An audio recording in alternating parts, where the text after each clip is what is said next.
긍정적인 사람은 한계가 없고 부정적인 사람은 한계 없다.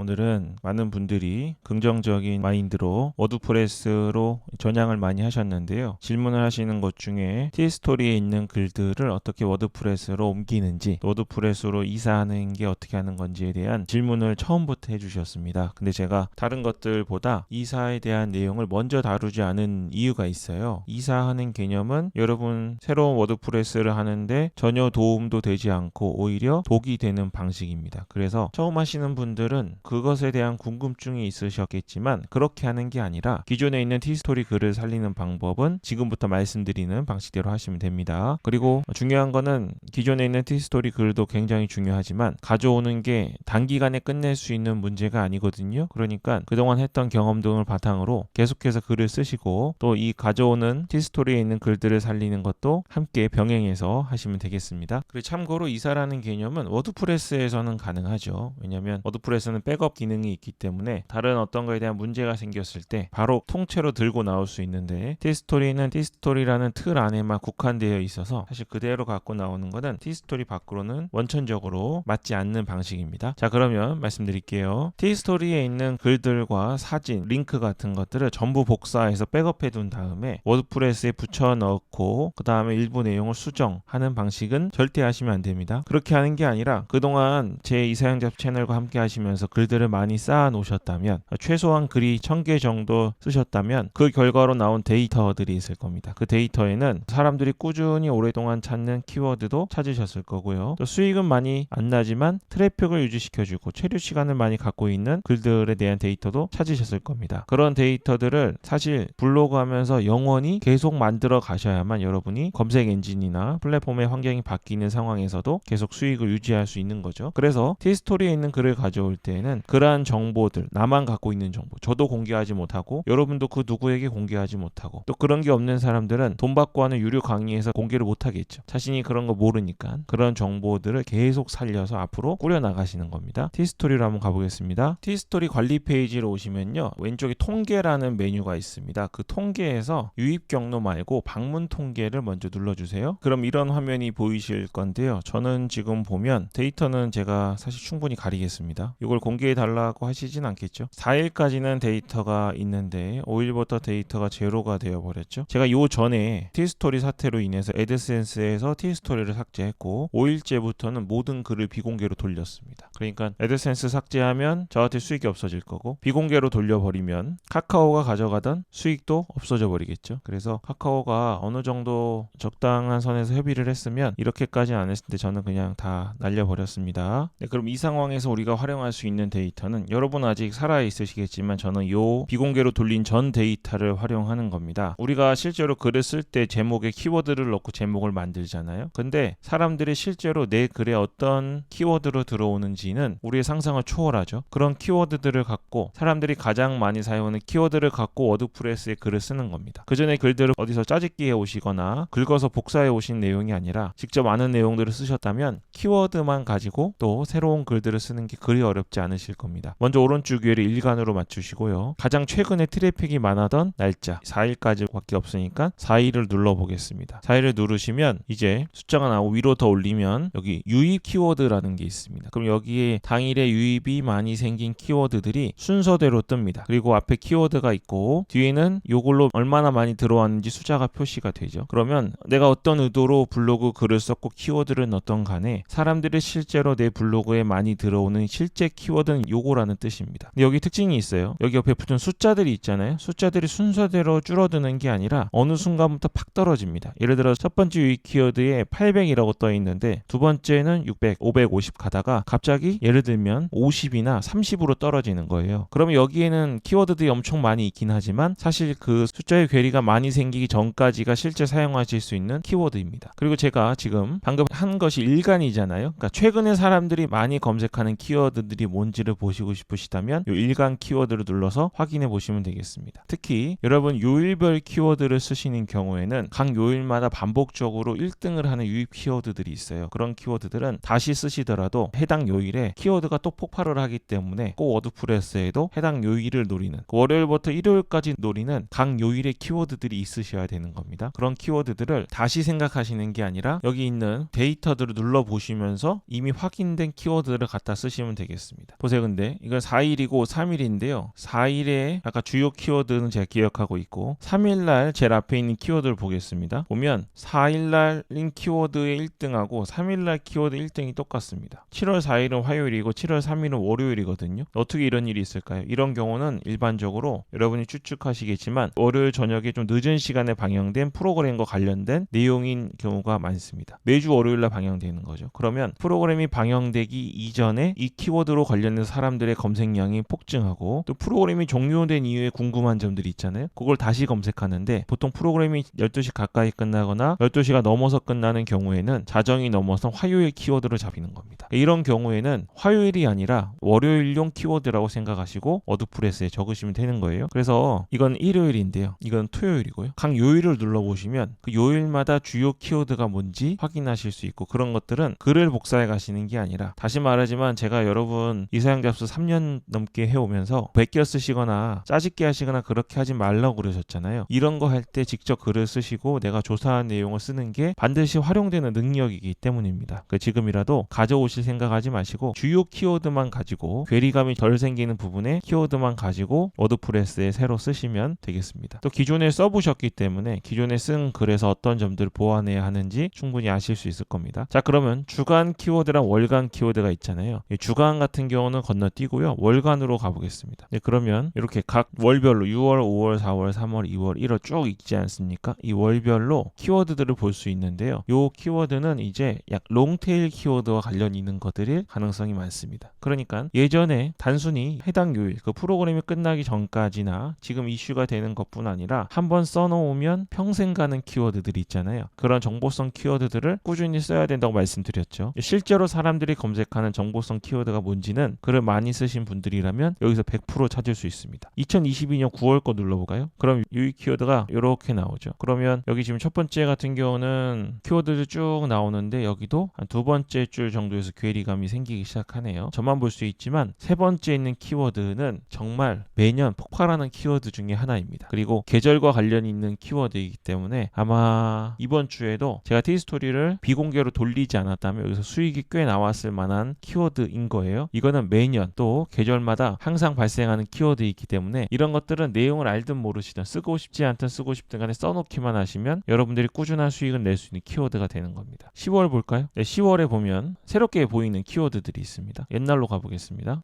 너무 오래되면 좀 이상하니까 2020년 8월로 가볼게요. 8월로 가보시면 여기 보이는 키워드들이 있는데요. 지금도 사람들이 검색하는 키워드들이 여기 있습니다. 3년 전에 써놓은 게 유지가 되고 글을 잘 쓰셔서 사람들이 체류 시간만 떨어지지 않는다면 여러분의 이 글은 한번 써놓은 걸로 지금까지 활용할 수 있는 거죠. 제 취지가 잘 전달되셨다면 여러분들은 이제 글을 쓸 거리가 너무 많아지셨을 겁니다. 쉬지 않고 쓰셔도 몇 달간은 계속 쓸만한 글들이 생기실 거고요. 글을 쓰는 것마다 매우 효과적인 또 수익을 가져다 주는 글이라는 걸 느끼시게 될 거예요. 더 크리티컬한 부분들이 있긴 합니다. 제 멤버십 영상에서 말씀드렸지만 사람들의 체류 시간이 어느 지점에 유지하고 내 글에서 체류 시간을 얼마나 갖고 있는지를 볼 수 있는 툴들을 소개해 드린 적이 있잖아요. 키워드가 좋은 글들, 기존에 트래픽이 있던 글들을 체류 시간까지 분석을 하신다면 이제는 확률이 정말 높은 글들만 쓰시게 될 겁니다. 물론 이거는 다시 말씀드리지만 직접 글을 쓰셔야 되고 글의 양이 처음에는 주변을 돌아보시지 말고 한 달이든 두 달이든 앞만 보고 글을 쓰시는 경우 또 다양한 주제로 쓰셔야 돼요. 워드프레스 하실 때 자꾸 주제를 하나로 통일해야 되냐고 물어보시는데 그거는 분명히 필요한 문제지만 처음에는 주제를 통일하면 불리합니다. 처음에는 가능하면 다양한 주제, 내가 잘 모르는 주제, 사람들이 좋아하는 주제 여러 가지 주제를 써보셔야 이런 데이터들이 나오는 겁니다. 그리고 저처럼 티스토리에게 수익은 주기 싫고 정보를 얻고 싶으신 분들은 비공개로만 돌려놓으시면 비공개로 돌리기 전까지의 데이터는 계속 볼 수 있으니까 그렇게 운영하시고요. 이제는 워드프레스를 통해서 우리가 데이터들을 다시 축적해 나가게 될 겁니다. 이거는 아마 블로그를 하면 할수록 여러분에게 수익을 가져다 줄 수밖에 없는 정보가 될 테니까요. 궁금하신 점들은 클라우드웨이즈를 통해서 계속 함께 재밌게 해 나가시면 좋겠습니다. 네, 그럼 오늘 여기까지 하겠습니다. 이사영 잡스였습니다.